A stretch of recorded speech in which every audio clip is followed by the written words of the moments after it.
오늘 주변 사람들과 같이 인사합시다. 잘 오셨습니다.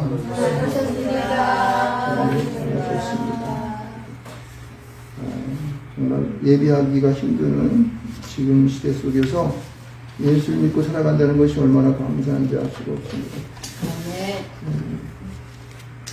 자, 우리가 이제 지난주에 제가 말씀이 그리스도인은 어떤 삶을 살아야 할까라는 그러한 얘기를 하면서 그가 모두 하셨다라는 것을 고백하는 삶을 살라고 이렇게 말씀하셨습니다. 그렇죠?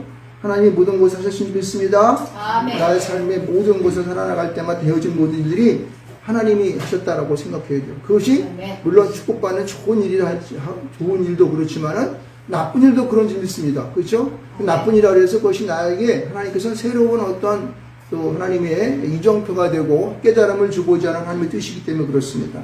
그래서 하나님 그가 모두 하셨습니다 라고 그렇게 우리는 해야 할지 믿습니다. 그래서 나와 가족과 이 나라를 통하여 주님이 하신 모든 일들은 하나님이 하셨습니다. 이렇게. 그래서 오늘로 되어진 모든 일들도 우리 코로나19가 이 세상 가운데에 이렇게 퍼져가지고 사람을 괴롭히는 것도 다 이것이 또 하나님이 하신 줄 믿습니다. 왜냐하면은 그런 것을 통해서 우리가 보다도 영적으로 성숙하고 그리고 우리의 모든 막힌 담을 헐고 우리의 잘못이 무엇인지 깨닫고 그렇죠? 그래서 우리가 보다도 더 성장되고 발전된 나라를 이룰 수 있는 그리고 개인적으로도 성령이 충만한 자로 살아가게 하시는 하나님의 그러한 우리에게 주시는 좋은 그런 하나님의 것인 줄 믿습니다. 그런 믿음을 갖고 우리가 살아가면 되겠습니다. 그런데 오늘은 그리스도는 어떤 삶을 살아갈까라고 하는 두 번째에 해당되는 말씀을 한번 전하고 싶습니다.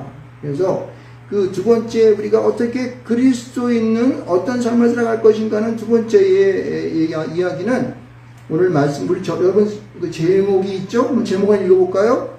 예수는 그리스도. 예수는 그리스도이십니다. 할렐루야. 이런 고백이 있어요. 예수는 그리스도라고 하는 이 고백이 저 여러분에게 있을지 믿습니다. 그렇게 할 때에 우리에게 그러한 예수는 그리스도라는 것이 무슨 뜻인가 그리고 우리에게 어떠한 의미로 다가오는 것인가 이렇게 또 그렇게 어떻게 살아갈 것인가 라는 것들을 한번 다시 한번 생각해 볼 수 있기를 바랍니다. 여러분 오늘 이 그 예수는 그리스도라고 하는 이 말씀을 이제 하시고자 하셨던 주님의 하나님의 뜻은 오늘 이 말씀의 현장 속에서 우리는 먼저 찾아봐야 돼요. 오늘 여러분들 우리가 몇 절인가 8장 27절을 읽으면서 처음에 뭐라고 그러냐면은 예수와 제자들이 빌립보 가이사라 여러 마을로 다니실세라고 말씀하고 있죠. 여러분 우리가 분명히 알아야 되는 것은요 예수께서는 빌립보 가이사라라고 하는 마을로 가셨다는 거예요. 이게 무슨 얘기냐면 당시 빌립보 가이사라라고 하는 것이 어떠한 지방인지를 알아야 되는 거예요. 여러분 저는 이제 성지순례를 다녀왔기 때문에 이 빌립보 가이사라가 어느 지방인지를 저는 잘 보고 왔습니다. 근데 이 빌립보 가이사라라고 하는 지방은 이스라엘 가운데에서 가장 이제 사람이 살기 좋고 또 모든 그러한 물이 충분한 지역. 왜냐하면 그쪽 지역은 전부 다 이게 사막 지역도 많고 아주 굉장히 건조한 지역이기 때문에 물이 굉장히 중요해요. 그런데 이 빌립보 가이사라가 하는 지방은 헐몬산으로 내려가지고 거기 바니아스라는 데가 있어요. 지금 판신전이 옛날에 있었던 자리인데 그쪽 지역을 말고 있어요. 요단강이 출발하는 지역이야. 요단강의 수원지의 근원이 되는 상류에 있는 그러한 쪽이 바로 가이사 빌립보라는 거예요. 여러분.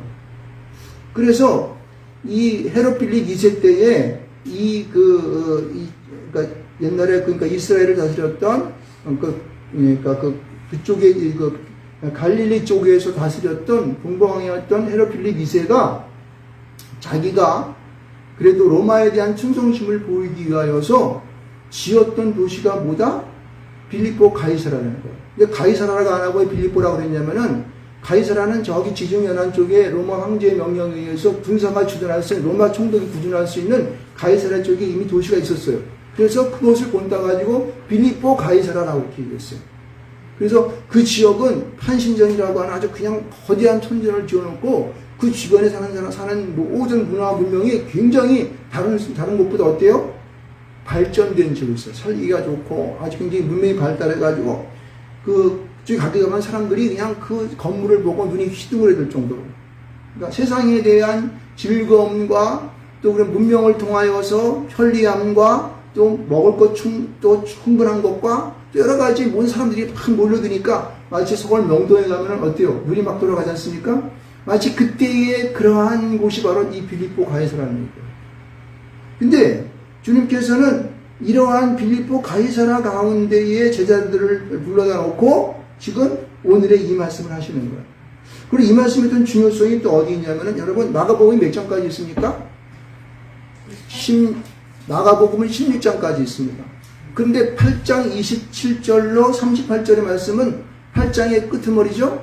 그래서 성경에 이 마가복음에서 얘기하고 있는 성경의 딱 중간 지점이 있어요. 중간을 넘어가려고 하는 지점이 있다는 거예요.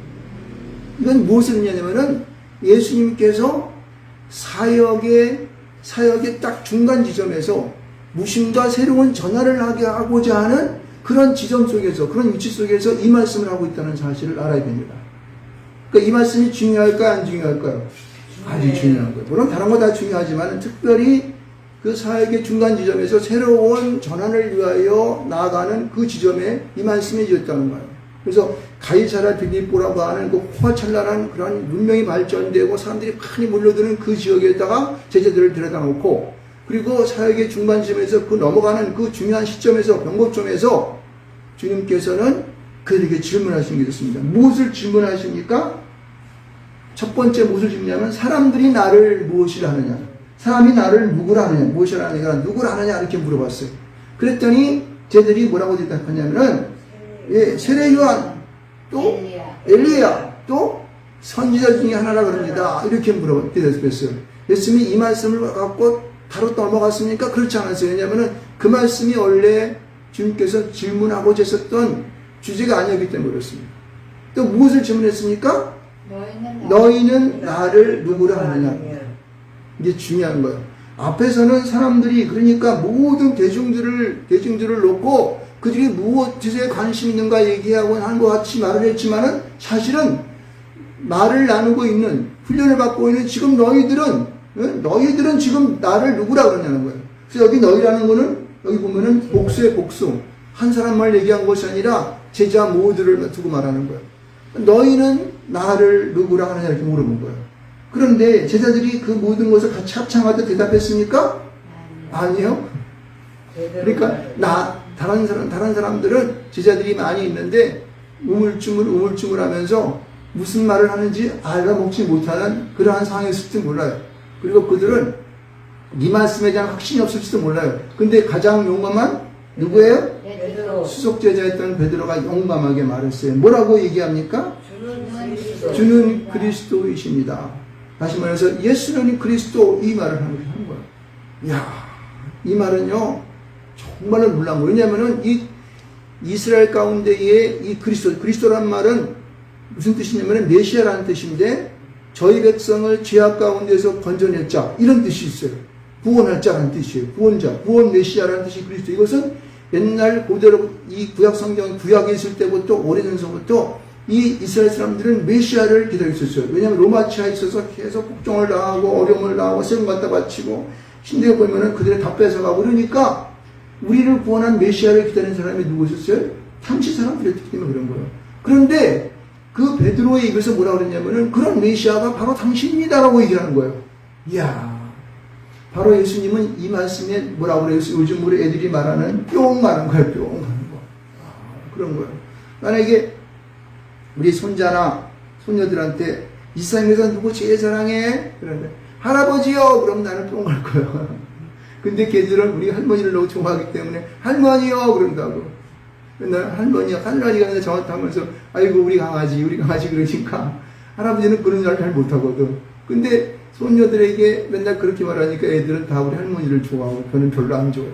용돈이나 줘야지 그냥 할래 하고 그러지. 근데 그런 말을 들은다고 생각하고 있어요. 얼마나 좋습니까? 제자도 특히 자기가 가르치고 있는 제자로부터 그런 말을 듣는 이 예수님의 마음은 굉장히 흡족했을까 안 흡족했을까? 굉장히 흡족하고 은혜가 있었을 거예요. 이놈들이 그래도 뭔가 다른 얘기 안 했지만 베드로 수속제자라고 저거를 가르쳐 앞에 세워놨더니 그래서 그런 고백할 줄 아네? 그리고 이 예수는 주는 그리스도라고 하는 그 말씀 속에서는 바로 장차 자기가 이 땅 가운데 와가지고 해야 할 사명이, 하나님을 받아가지고 할 사명의 일들을 하는 그 메시지가 거기 들어있기 때문에 그렇습니다. 왜? 저의 백성을 자기 죄에서 구원할 자, 구원자, 메시아, 이런 뜻이 들었지 않습니까? 그래서 이 말에 대한 그 뜻을 그는 너무너무 잘 마음속에 가지고 있었기 때문에 베드로의 입으로부터 그것이 터지자마자 예수님께서는 본격적으로 자신이 하고자 하는 일들을 드디어 모든 사람에게 오픈하기 시작한 거예요. 다 드러내기 시작하는 겁니다. 그래서 먼저 이것은 자기 일을 아무에게도 말하지 말라 경고하였던 것은 뭐냐면은 이것은 예수님이 앞으로 행하실 아주 귀한 일이고 그리고 꼭 해야 하기 때문에 미리 많은 사람에게 알려지게 되면 어떻게 돼요? 이것이 폭로가 되는 거니까 메시아를 죽으려 하는 사탄 마귀들의 영통장이 막 그냥 거셀 거란 말입니다. 그래서 이것을 아마 이렇게 경고하시면서 아무에게도 말하지 말라고 했던 것 같아요. 자, 그래서 이제 예수님께서 주는 그리스도라고 하는 말이 떨어지자마자 그가 특별하게 이제까지 한 번도 얘기하지 아니하였던 말씀을 그가 선포를 하고 나서고 있습니다. 무슨 말을 하고 있습니까? 31절의 말씀인 거예요. 31절의 말씀. 이게 중요하다. 자, 크게 한번 읽어보겠습니다. 시작. 인자가 많은 고난을 받고 장로들과 대제사장들과 서기관들에게 버림받아 죽임을 당하고 사흘 만에 살아나야 할 것을 비로소 그들에게 가르치시되. 할렐루야. 바로 요게요. 요게 지금 오늘 31절의 이 말씀은요, 예수님의 복음의 진수에 중요해요. 예수님이 하나님으로부터 받아 이 땅 가운데 오신 바로 사명의 일이라는 거예요. 사명의 일. 이게 굉장히 중요한 거예요. 사실은 이 말씀을 하고 싶어가지고 예수님도 오래전서부터 그냥 그 말 하고 싶었지만은 이게 안 돼. 왜?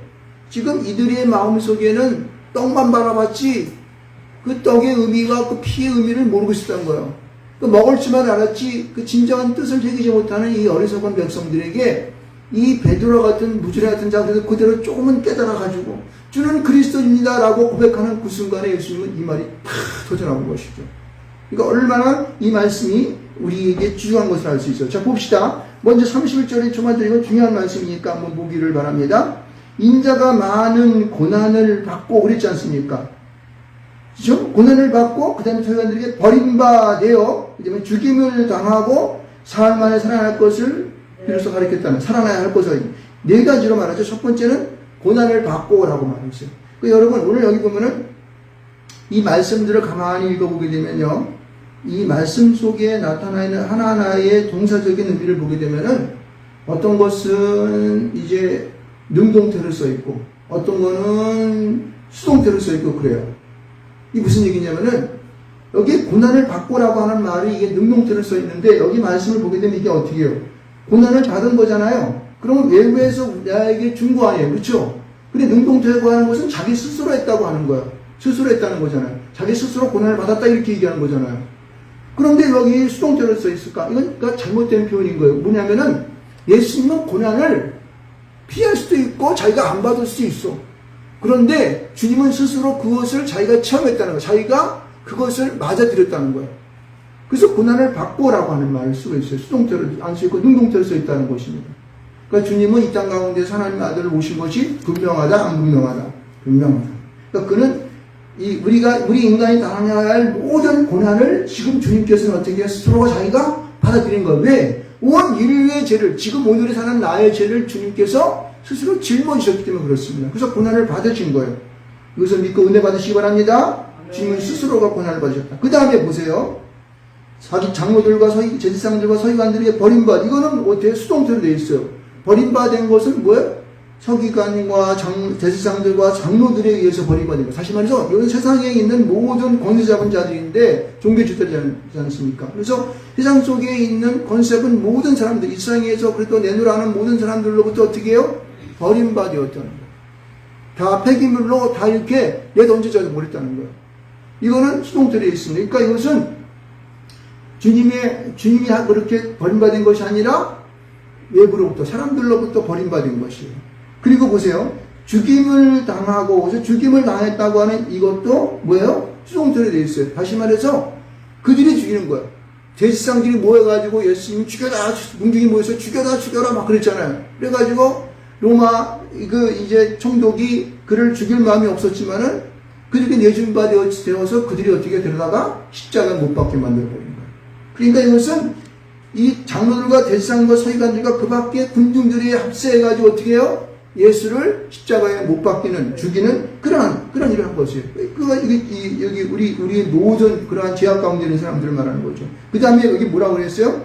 삶 안에 살아나야 할 거죠. 살아나야 한다는 말은 어떻게 해요? 능동태로 되어 있어요. 그래서 무슨 얘기냐면은 예수님 스스로가 그들이 죽였지만은 그들이 그 십자가에 처해가지고 십자가에 처해 죽였지만은 예수님 스스로가 어떻게 해요? 능동적으로 살아난 거야. 자기 스스로가 살아났다 이렇게 얘기한 거야. 그러니까 여러분 이 말씀을 읽으면서 이 말씀에 녹아져 있는 우리의 이 동사적인 의미들을 우리는 깊이 생각할 필요가 있다는 거예요. 그러니까 예수님 뭐예요? 예수님은 스스로 자기가 고난을 받고 죽이는 것은 그들에 의하여서 죽임을 당하였지만 살아나는 것은 어떻다? 자기 스스로가 살아났다. 이렇게 말하고 있어요. 이게 복음인 거예요. 왜 그렇게 했을까? 예수는 하나님의 아들이시기 때문에 그래요. 하나님께서 그에게 명령하신 바 되어서 이 땅 가운데에 우리 온 인류의 죄, 다시 말해서 오늘 살고 있는 나의 죄를 위하여 그분이 그렇게 하신 거예요. 감사합니까? 안 감사합니까? 감사해야 되는 거야. 감사하는 거죠. 이거를 보면서 이 말씀을 읽으면서 이 뜻을 보면서 나의 마음속이 먹먹해지는 기분이 마음이 들더라고. 오늘도 나의 죄 때문에 주님께서는 혹시 십자가에 달리시는 건 아닌가? 내가 가능하면은 하나도 죄를 짓지 아니하도록 기도하며 살아가야겠구나. 이런 생각을 하게 되는 거죠. 나 같은 죄인을 이제까지 인도하셔서 구원받도록 하시는 그 주님의 은혜가 얼마나 감사한지 알 수가 없는 것이죠. 바로 여기 보세요. 그 다음에 말하는 거지. 비로소 그들에게 가르치시되, 비로소. 그러니까 앞에서는 한 번도 8장 27절 이전에는 한 번도 이렇게 하시지 않았다가 비로소 다시 말해서 그때에야 이 말씀을 하셨다. 가르쳐줬다. 그러니까 가르치시되라고 하는 말이 이거는 이제 뭐라고 그럴까? 디다케라고 이렇게 말을 쓰고 있는데 이것은 뭐냐면은 수요하다 그런 뜻이 말하는 거예요. 다시 말해서 이 말씀은 우리 가운데 새겨 놓는 거예요. 이 귀를 듣고 우리가 우리 마음 속에 그것을 듣고 우리가 새겨 넣어야 돼요. 그래서 나의 마음 속에 그것이 새겨짐을 통하여서 어떻게 해요? 베드로와 같이 주는 그리스도십니다라고 외칠 수 있어야 돼요. 아멘. 이것을 묵상을 깊이 하시기 바랍니다. 그래야지만이 베드로가 여기서 정말 믿음이 충만해야 한 것은 아닌지 모르겠지만은 그래도 베드로처럼 예수는 그리스도십니다. 당신은 우리의 메시아예요. 라고 말할 수 있는 거예요. 만약 이것이 우리 마음 가운데에 은혜가 되지 아니하고 기쁜 울림이 되지 못하면은 이러한 고백을 할 수 없는 것을 알 수가 있습니다. 보세요.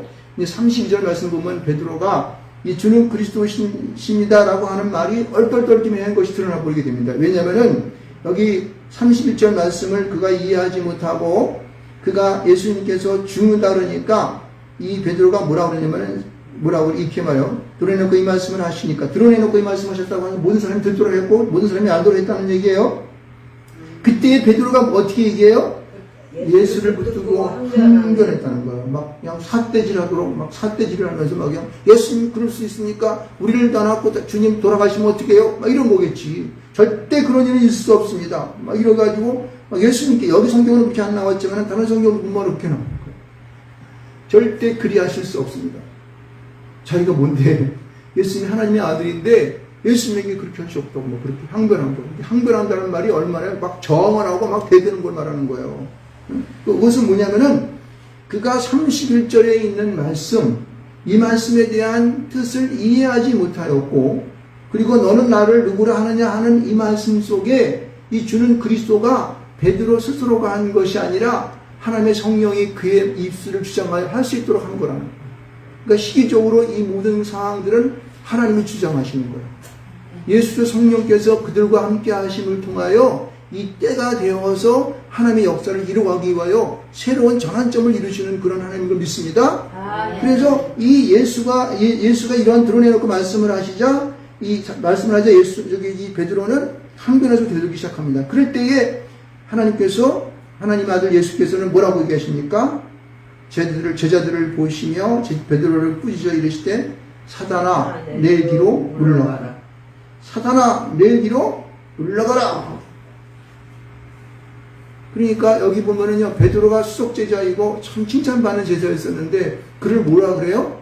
사탄아 그래요. 이게 참 웃기는 거잖아요. 어떻게 하나님 잘 섬기고 막 예수 살면서 헌금 잘 내고 11조도 바치고 하는데 갑자기 칭찬받던 그가 어떻게 돼? 사단이 돼버렸잖아요. 사단이 돼버렸어요. 무슨 얘기입니까? 여러분, 우리의 마음 가운데에 우리의 생각 속에 무엇이 들어있느냐가 중요한 거예요. 만약 그의 마음 속에 하나님을 배반한다던가 또 하나님을 떠나야 하는 그런 마음이 생긴다던가 하나님을 싫어하는 마음이 생긴다던가 이런 마음들, 그리고 자신의 의견이 그 주님의 말씀과 배치된다고 그것을 배척한다던가 이럴 때는 어떻게 해요? 우리 안에 뭐가 들어오는 거예요? 사단이 들어오는 거예요. 내 말씀을 그러한 사단이 우리 안에 들어와서 우리의 영을 점령함을 통하여 우리의 생각과 마음들을 다른 곳으로 돌려버린다고. 이때 주님께서는 그 베드로를 향하여 뭐라고 말씀하십니까? 사단아! 그러는 거예요, 사단아. 너희들은 물러갈지어다. 왜? 이때 말씀하시는 것은 베드로 그의 인격을 보고 하는 것이 아니라 그 속에 들어가 있는 그런 악한 영을 바라보면서 주님께서 꾸짖으시는 거예요. 할렐루야. 그러니까 이것을 우리는 뭘 할 수 있냐면은 우리는 우리 스스로와 이상의 삶을 살아가면서 내 안에 하나님의 성령의 영이 들어오기를 여기 기원하시기 바랍니다. 기도하시기 바랍니다. 그렇게 되는 거예요. 우리 안에 악한 영이 들어와서 주님과 반대되는 일들을 할 때는 우리는 어떻게 해요? 우리 스스로 내 안에 나를 들여다보면서 뭐예요? 사단아 너희들은 물러가라. 이렇게 해야 되는 거예요. 알겠습니까?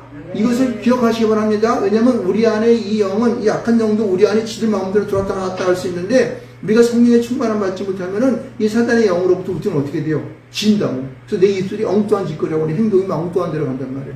그럴 때 어떻게 해요? 사단아 물러갈지어라. 왜 우리를 갈라놓느냐? 이렇게. 나를 왜 악한 곳으로 끌고 가?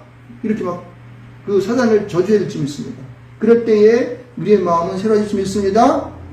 그러면서 그의 일에 말씀하시면 뭐라고 하냐면은 이렇게 말해요. 내가 하나님의 일을 생각하지 아니하고 도리어 사람의 일을 생각한다. 이렇게 말하고 있어요. 그러니까 우리가 사단은 사람의 일을 생각해요? 하나님의 일을 생각합니까? 사람의 일을 생각해요. 왜 그럴까요? 사단은 루시퍼가 이 땅 가운데에 쫓겨나면서 이 세상을 점령하기 위하여 하나님의 일을 갖다 막으려고 계속 노력하는 거예요. 사단은 하나님과 우리 관계를 끊어놓으려고 마치 어떻게 아담이 하나님과 잘 에덴에서 막 그냥 동거하면서 하나님을 이렇게 오시면 영접하고 그거 대화를 나누다가 어떻게 했어요? 선악과를 범하는 말미암아 하나님과 관계가 싹 잘라 버렸지 않습니까? 그렇죠? 지금도 사단은 우리와 하나님의 관계를 잘라버리기 위해서 계속적으로 악한 사람의 일들을 우리에게 퍼뜨리는 거예요. 야, 어떻게 그래? 야, 예수님이 여기 땅 가지고 있으면은 말이야, 우리에게 대접도 받고, 우리에게 좋은 말씀만 해서 살아가셔야지. 어떻게 그 죽임을 당하고 고난을 당해? 이건 안 돼! 그것은 누구 생각이에요? 베드로의 생각. 사람의 생각이란, 사람의 일이란 말이에요. 그러니까 우리도 살아가면서 우리의 삶 속에 그런 일들이 굉장히 너저분하게 많이 이렇게 널려져 있을 거예요. 이럴 때는 우리 어떻게 해야 돼요? 하나님의 일이 무엇인가를 생각해야 돼요. 아, 저거는 사람의 일이구나. 분별함으로 말미암아 우리는 어떻게 해요? 그것을 이겨낼 줄 믿습니다. 그래서 사단아 내 뒤로 물러가라 라고 얘기해야 되는 거예요. 근데 보십시오. 우리가 살아가는 삶이 그렇게 녹록하지 않고 우리의 주변에 많은 일들이 그렇게 쉽지는 않습니다. 그래서 34절 말씀 가운데 보면 이렇게 얘기하는 거죠. 뭐라고 하냐면 예수님은 그들에게 이렇게 얘기합니다. 무리와 제자들을 불러 이르되 누구든지 나를 따라오려거든. 뭐예요? 누구든지 나를 따라오려거든. 나를 따라오려거든 하고 뭐라 그래요. 그래서 자기를 부인하고 자기 십자가를 지고 나를 따르거든 했어요. 여기 보세요. 따라오려거든 하는 이 말씀을 가만히 보면은 이 말씀이 헤로도스라고 하는 길, 좁은 길을 말하는 거예요. 좁은 길. 이 지금처럼 이렇게 차가 다니는 그런 큰 길이 아니에요. 이 골목길과 같은 막 꾸물떡꾸물떡한 길이 있죠. 지금 뭐 골목길도 똑바로 뚫려있지만 옛날 시골의 오솔길 한번 가보세요. 산으로 난 그 오솔길을 한번 보세요. 옛날에 이제 상인들이 막 그냥 먼 길을 갔다가 다닐 때는 어떻게 해요? 산길을 따라가지고 막 호랑이도 나오는 산길 밤에도 지나가지고 이러잖아요. 이런 길이 바로 헤로도스예요. 좁은 길이란 좁은 길. 아주 굉장히 험난한 길을 갔다가 헤로도스라고 하는데 여기 따라오려거든 하는 이 단어 속에는 그러한 좁은 길을 가는 그것을 말하고 있어요. 무슨 말이냐면은 예수님을 따라가는 그 길은 어때요? 큰 넓은 길이 아니라 대로가 아니라 여기 보면은 앞에서 얘기하고 있던 자기를 부인하고 자기 십자가를 지고 가야 할 좁은 길이라고 하는 것입니다. 그 예수를 믿는 것이 어쩌면 쉬운 것 같이 보이지만은, 예수를 믿으면 공부한다 하는 것 같이 보이지만은, 사실은 우리 마음속에 사단이 갖다 주고 주고는 그러한 정말 사람의 일들, 그리고 이 우리로 아주 못된 짓을 하게 하는 그런 아주 그냥 그런 못된 것들이 우리 안에 자꾸만 도저히 된다고 별랑말랑 하면서 나를 괴롭힌단 말이에요. 그럴 때 우리는 어떻게 해요? 하나님의 일을 생각하면서 우리 마음을 다스려야 돼요. 이게 바로 뭐예요? 자기를 부인하고 자기 십자가를 지는 거예요. 왜 자기를 부인한다 그랬을까? 자기를 부인하면 어떻게 나는 없어지는 거예요? 그게 아니라 우리의 마음속에 사단이 물어다주는 아주 달콤하고 나를 갖다 엔조이하게 만들고, 그리고 나를 갖다가 타락시키는, 그런 나를 갖다가 아주 그냥 그 말초신경에 의지해 살게 하는 그러한 쪽으로 끌고 가는 이러한 그것을 부인하는 거예요. 자기를 부인하는 것입니다. 할렐루야. 바로 그거예요. 그리고 자기 십자가를 진다고 하는 것은 나에게 담당해 오는 내 주변의 모든 내 가족의 일, 자신의 일들은 물론 자기가 내가 공부하고 나를 학식을 쌓고 책도 많이 읽고 성경도 많이 읽고 기도하고 뭐 새벽 기도하고 이런 것도 자기 십자가지만은, 그러나 자기 십자가라고 하는 것은 내 주변에 예수를 믿지 않는 많은 사람들이 있죠. 내 가족들, 내 남편, 내 아내, 내 자녀, 그리고 우리 어머니 아버지, 그리고 우리 주변에 있는 모든 친척들, 이런 자들을 보면서 우리는 십자가를 질 수 있어요. 그들 십자가를 진다고 하는 것은 그들에게 복음을 전하는 것들이에요. 전도하는 일이란 말입니다. 할렐루야! 이게 자기 십자가를 지고라고 하는 것에 포함되는 것을 볼 수가 있습니다. 이것을 해야지만이 우리는 어떻게 해요? 예수는 그리스도입니다 라고 부를 수 있는 자격이 있는 거예요, 여러분요. 이거를 하지 못하게 되면은 우리는 예수는 그리스도라고 하는 이 외침의 말이 이 베드로처럼 잠깐 어떤 성령의 역사에서 한 번 하고 삐 까버리고 주님이 안 됩니다 항변하는 그런 자가 될 수 있다고 하는 것입니다, 여러분. 그런 자는 마치 그 냄비에다가 라면 끓일 때 물을 갖다가 냄비에다 끓으면 벌벌 끓다가 가스불 때 끄면 금방 수그러져 버리죠. 그렇죠. 냄비 근성이 되어버린단 말이에요. 그러면 안 되는 거예요. 우리는 우리 안에 있는, 내 안에 있는 이 도전하는 사탄 마귀들의 그러한 이 꼬임들을 해서 자기를 부인해야 되는 거. 부인하고, 나는 물론이거니와 내 주변에 있는 모든 사람들에게 복음을 전할 수 있는 자기 십자가를 져야 줄 믿습니다. 그거예요. 근데 이제 이렇게 따라오려거든 한 말씀으로 이제 끝나지 않고 35절에서부터 쭉 36절, 37절의 말씀을 하면서 자꾸만 등장하는 단어가 뭐예요? 목숨. 이 목숨이라는 말을 등장해요. 왜냐하면 사람들에게 목숨이 귀중해요, 안 귀중해요? 귀중해요. 네, 둘이 있습니까? 하나만 있습니까? 하나만 있죠. 없어져 버리면 끝나는 거잖아요. 그런데 주님께서는 뭐라 그러냐면 이 따라오려거든 이 켈로도스라고 하는 그 길을 가려면은 너희들은 목숨 걸어야 돼. 목숨 걸어야 돼. 하나밖에 없는 목숨을 걸어야 돼. 그런데 여기 이 목숨이라는 단어를 보게 되면 이 목숨이라는 것이 어떤 단어로 써 있냐면은, 여러분, 이게 이 목숨이라는 단어는 우리에게 숨이라는 뜻이에요. 다시 말해서 이게 호흡하다는 뜻인데, 푸시케라는 단어인데, 이게 우리가 숨을 쉴 때마다 헐떡헐떡 할 때마다 어떻게 우리 숨이 산소가 우리 안에 들어가가지고 살아나죠? 만약에 우리가 숨을 안 쉬면 어떻게 해요? 꼴꼴다 죽는 거예요. 이게 숨이라는 뜻이에요. 목숨이라는 뜻이에요. 그러므로 여러분, 우리가 이 숨이라는 그 뜻 속에는 어떤 것이 또 포함되냐면 우리 영을 말하는 거예요. 우리 영혼, 이런 걸 말하는 거예요. 숨을 쉼으로 말미암아 하나님의 영이 내 안에 들어와서 내가 살아가는 거예요. 그러니까 내 육신적인 것은 산소가 들어와서 내가 내 육신을 유지하지만은 사실은 우리가 숨을 쉴 때마다 뭐가 들어오는 거예요? 하나님의 영이 내 안으로 들어옴을 통하여 내 영이 살아나는 거예요. 그게 목숨이에요.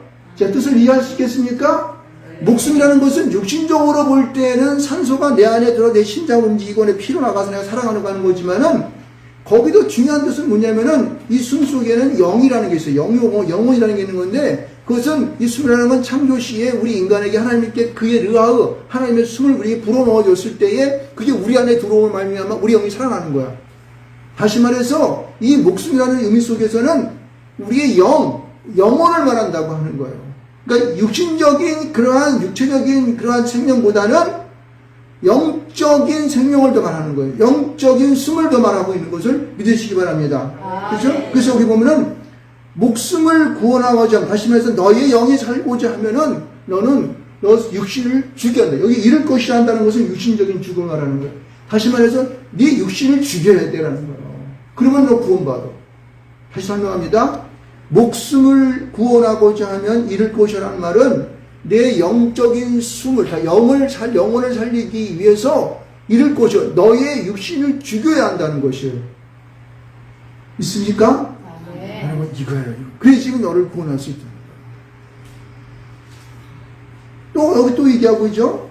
나와 복음을 위하여 자기 목숨을 잃으면, 다시 말해서, 나와 복음이라는 것은 뭐예요? 예수 그리스도, 예수는 그리스도십니다라고 고백하는 거, 이 뜻을 말하는 거예요. 예수는 그리스도라고 고백하는 거. 모든 사람 앞에서 그렇게 얘기하고, 너도 나와 같은 예수를 믿어라고 하는 것을 말하는 거예요. 이게 나와 복음을 위하여라고 말하는 것이에요. 그러니까 예수는 그리스도라고 하는 예수님을, 예수 그리스도를 위하여서 자기 목숨을 잃으면은 어떻게 해요? 구원받는 것이에요. 여러분, 우리의 목숨을 주님을 위해서 사용하시기 바랍니다. 나만의 어떠한 그런 안위를 위해서 내 목숨, 내 가지고 있는 영, 이걸 사용하면 그 사람은요, 정말 불쌍한 인간이고. 왜냐면 영원한, 우리의 영적인 영원한 하늘 나라에 갈 그것을 바라보지 아니하고 자기 앞에 있는 요것만 보고 살아가는 거예요. 여러분, 이건 잘못된 거예요. 그래서 우리는 이 육신적인 삶을 최선의 것이라고 하는 사람과 우리는 아주 상극이에요. 도저히 살아갈 수가 없어. 상극이 되어서 이 모든 것이 우리에게 해가 됩니다. 여러분. 그래서 우리 영적인 것을 위하여서 우리의 삶을 투자할 수 있어야 되고 최선을 위해 살아가야 되는 것이에요. 그래서 우리가 이제 목숨을 우리는 구원코자 할 때는 잃을 것이요, 또 목숨을 잃으면 구원해라고 하는 말씀을 말씀하고 있어요. 그래서 목숨을 잃으면 무엇이 유혹하겠느냐? 천나를 주고도 목숨을 잃으면 무엇이 유혹하겠느냐? 모든 걸 가져도 자기 목숨을 잃으면 자기 소용이 있어요, 없어요? 없는 거예요. 그렇죠? 자기 목숨은 하나밖에 없는 것이기 때문에 우리는 하나님의 영, 다시 말해서 영혼을 위하여 우리가 살아갈 수 있는 우리가 되기를 주님을 축원합니다. 자, 근데 그 38절을 보면 이렇게 말합니다. 38절 마지막 말씀 봅시다.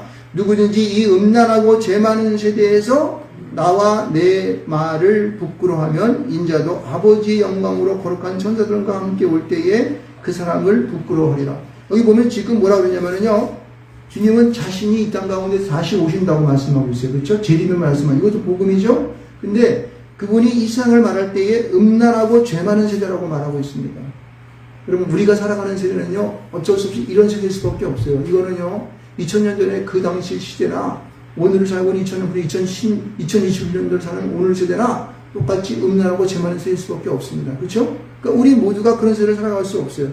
그런데 과거나 현재나 미래나 우리가 살아가는 그 시대 가운데에 나와 내 말, 다시 말해서 복음을 부끄러워하는 삶을 살아가는, 복음을 부끄러워하는 사람들이 있다는 거예요. 그렇죠? 복음을 부끄러워한다는 것이 뭐예요, 여러분? 복음을 부끄러워한다고 하는 것은 우리는 하나님의 말씀, 그리고 복음을 전하는 그런 일들에 대하여 등한히 하는 것을 말하는 것입니다. 여러분, 우리가 하나님의 형상, 그 하나님의 모습을 그대로 받아 살아가는 우리 자신의 모습들을, 그리고 그것을 가지고 복음을 전하는 것을 갖다가 자기가 망각하게 되면은, 그건 나도 모르게 나는 복음을 부끄러워하는 거야. 물론 표면적으로 겉으로 나는 것이, 난 예수 안 믿어, 이런 사람도 있긴 있어요. 나는 몰라, 그렇지 뭐. 이런 사람도 있을 수 있습니다. 그렇지만은 여러분, 우리의 마음 속에 하나님을 시시때때로 예면하고, 하나님이 할 일을 내가 게을리하고, 하나님을 멀리하는 것도 복음을 부끄러워하는 걸 아시길 주님으로 축원드리겠습니다. 할렐루야. 날마다 우리는요, 주님과 함께. 그래서 이스라엘 백성들은요, 항상 성전 중심의 생활을 했어요. 성전이 가운데 있고, 그 주변에 이게 네 지파를 갖다가 네 개로 팀을 나눠가지고 항상 그 성전을 둘러싸고 생활을 했습니다. 그들이 이동했던 그런 그 광야 생활에서의 그걸 보게 되면은 항상 성전 중심의 생활을 했어요. 그래서 어려운 일이 있을 때마다 어떻게 해요? 하나님께 의리하고, 하나님 가야 될까요? 말아야 될까요? 하나님 이것을 어떻게 해요? 싸울까요? 말까요? 항상 그렇게 했을 때 그들은 어떻게 해요? 안전했고 승리했습니다. 그런 하나님을 외면하고 성전 중심의 생활을 벌였을 때 어떻게 해요? 그들은 질 수밖에 없었어요. 망했어요. 나라가 쪼개지고, 나랑 나라에 붙잡혀가고, 70년 동안 바벨론에 종살이 하게 되고, 막 그랬습니다. 근데 그들이 회개하고 돌아왔을 때 어떻게 해요? 다시 성전 중심의 생활을 했을 때 어떻게 됩니까? 성전을 짓고 그들이 돌아왔을 때에 하나님께서 그들을 축복하신 것을 알 수가 있습니다. 할렐루야. 여러분, 복음을 부끄러워하지 마시기 바랍니다. 여러분, 항상 성전 중심의 살, 복음 중심의 생활을 하시기 바랍니다. 여러분의 삶을 주님께서 주장하실 줄 믿습니다. 그게 바로요. 그것은 바로 뭐예요? 예수는 그리스도이십니다라고 주장하시는 거예요. 내 목에 칼이 들어오고 내 목숨, 신적인 목숨을 걷어간다 할지라도 예수는 우리의 메시아입니다. 우리를 구원하시는 분이십니다. 할렐루야! 아멘. 그렇게 하는 것이 바로 그리스도인의 바로 온전한 삶인 줄 믿습니다. 또 우리는 모든 것이 부럽지 아니하고 가진 것이 없고 높은 지위에 올라가지 않을지 모르지만은 내가 많은 것을 배우지 않았을지 모르겠지만은 나는 당당한 삶을 살아갈 수 있어요. 담대한 삶을 살아갈 수 있어요. 아무것도 부러워하지 않고 주님으로 만족하는 삶을 살아갈 수 있다는 것입니다. 아멘. 그게 행복인 것이지. 세상 사람들은 행복이 어디냐? 사랑이 어디니? 맨날 엉뚱한 거 찾아들어오냐? 그 사랑은 누구한테 있습니까? 하나님께 있는 거예요. 하나님 사랑은 하나님이 주신 거기 때문에. 하나님을 통해 사랑을 아는 것이고 행복도 하나님으로 인하여 어떻게 해요? 성전 중심의 생활을 할 때 행복함을 느낄 수 있는 거예요. 교회 다니면 말이야 맨날 뭐 나오라고 그러고 뭐도 해야 되고 뭐도 해야 되고 야 번거로 떠났으면 좋겠어. 행복할 줄 알아요? 그 사람 행복하지 못합니다. 제가 많이 봤어. 우리 형제 가운데 제일 행복한 사람이 누가? 여기 정대현 목사가 제일 형제 가운데 제일 행복해요. 돈은 내 동생들이 더 많아. 근데 그런 자식들은 돈은 많은데도 하는 말이 뭐냐면은 그들은 행복한 걸 못 느껴. 형님은 하나님을 믿으니까 하나님이 내 안에 있으니까 별로 돈이 없어도 행복해요. 여러분 예수를 믿으시기 바랍니다. 아멘. 예수 중심의 생활을 하시기 바랍니다. 아멘. 예수는 그리스도이십니다. 아멘. 하나님은 그거 하셨습니다. 그렇게 말씀하시기 바랍니다. 당신은 분명히 사랑할 수가 있고 행복할 수가 있습니다. 아멘. 믿으십니까? 아멘. 아멘. 그런 여러분 우리 행복한 그리스도인이 되시기를 주님의 이름으로 축원드리겠습니다.